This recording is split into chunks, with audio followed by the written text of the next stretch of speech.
quand j'avais eu l'envie de me présenter à la mairie, j'avais contacté M. Beaulieu. Et j'avais été le voir personnellement au bureau de la municipalité. Et suite à ça, j'avais expliqué que j'avais l'intention de me présenter à la mairie, puis je voulais voir qu'avec lui, si lui, quelle serait sa position, puis tout ça. Ben lui, il m'a carrément dit, il dit, ben écoute, si tu te présentes, moi je me présente. Qu'est-ce qui est arrivé par après? Ma grande surprise, c'est qu'à un moment donné, les gens m'ont dit, M. Beaulieu a déposé sa candidature pour être maire. Ah, ça m'a surpris. Par après, les gens m'ont dit, ils ont dit, c'est pas grave, il va le retirer, il va retirer sa candidature. À la fin des mises en candidature, il va retirer sa candidature. Du coup, c'est peut-être une stratégie qu'il a employée que moi, je regarde. Par après que les mises en candidature est terminées, le nom de M. Beaulieu figurait encore dans les candidats à la mairie. M. Beaulieu m'a appelé. Là, il m'a dit, il dit, Jean-Marie, il dit, j'aurais quelques petites réunions, il dit, si tu veux t'intégrer, il n'y a pas de problème. Mais là, j'ai dit, j'ai un problème, Gérard. J'ai dit, ton nom est encore sur la liste comme un candidat à la mairie. J'ai dit, moi, là, je dois-tu te considérer là, comme être vrai, pis ça. Non, Jean-Marie, fais pas campagne, garde, là, je vais me retirer, je me retire, pis ça. Ça reste de même, mais il m'avait invité, on avait eu une séance de photos pour la MRC, j'avais été invité, j'étais avec lui, c'était le vendredi. J'ai encore dit la même affaire. Il me dit, ah non, regarde, ça, je me retire. Là, il dit, je vais au bureau cet avant-midi, puis je vais retirer mon nom. Ah, c'est correct. Mais par après, sur la fin de la rencontre, là, il dit, c'est pas avant-midi, ça va être mardi. Mais j'ai dit, je t'avertis, là, je suis en campagne électorale. Mais entre-temps, moi, j'avais fait une conférence de presse, donc vous étiez, puis tout ça. Et là, j'ai ouvert mes cartes, là. Je suis en campagne électorale. Donc, il y a des gens qui m'appuyaient. Il y a des gens officiellement qui m'appuyaient. Donc, moi, écoute bien, là, quand tu m'appuies, quand tu déclares solidairement que tu m'appuies, moi, je suis solidaire avec ces gens-là aussi, là. S'il y aurait eu un autre, si M. Beaulieu se serait désisté, ça aurait été toute une autre game. Là, j'aurais eu un profil différent.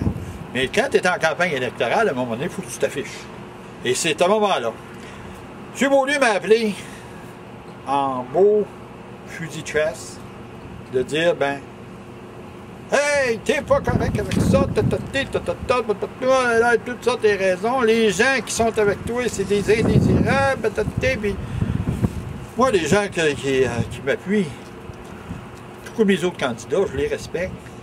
Les gens qui ont c'est des gens, moi, je pense, qui ont de l'expérience. Des gens comme un gars comme Gaston Rioux ici. C'est un retraité de l'Hydro-Québec. Quand tu réussis à monter jusqu'à Côte, c'est parce que tu as des valeurs quelque part. Puis l'autre, M.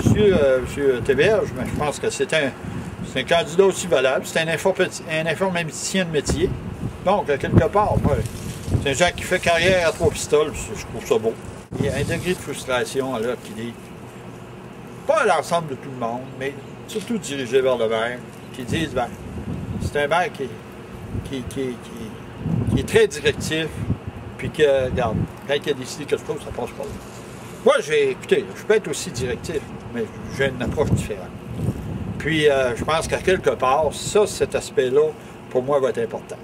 D'informer les gens, d'avoir des séances de conseil qui sont un peu plus animées.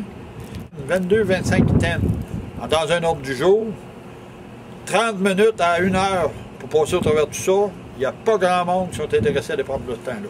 La population a le droit de savoir. Puis, cet élément-là, je veux essayer, avec le monde, les conseillers qui sont en place, d'améliorer ce système. S'il y a des éléments positifs qui nous permettraient de croire que ça serait avantageux d'avoir une fusion avec la municipalité, avec la ville, bien on se soumettra à la population et elle décidera. C'est ça que j'ai toujours vécu. Alors qu'il est, mes adversaires s'en servent comme un épouvantail à corneille, qui disent, hey, la France est pour la fusion. La France n'est pas pour la fusion. Il est pour la fusion s'il y a des avantages à le faire. S'il n'y en a pas, on va rester comme il est là. Est-ce que vous diriez que c'est votre approche pour d'autres dossiers de développement, de consulter la population, de bien les informer puis de prendre une décision concertée? Oui, c'est cette approche-là. Par contre, oui, je peux à un moment donné être obligé de vendre une option qui aura été décidée. Tu sais, qu'on pense qu'il serait bien pour la population. On peut être obligé de le vendre. Mais en bout de ligne, tu sais, de dire, ben regarde, on pense la municipalité dans une vision de plus ou moins à long terme, ben je pense qu'à ce moment-là, on dit, regarde, ça serait préférable. Puis on aura à expliquer à la population, ben elle décidera. Moi, je ne veux pas prendre des décisions importantes unilatéralement par un conseil, de dire, regarde, je suis directif, tout ça, c'est pas mon style. J'ai tout de même d'expérience, j'ai été président de plusieurs organisations, puis ça a été mon approche. Nicolas Falsimègne pour l'Horizon à Notre-Dame-des-Neiges.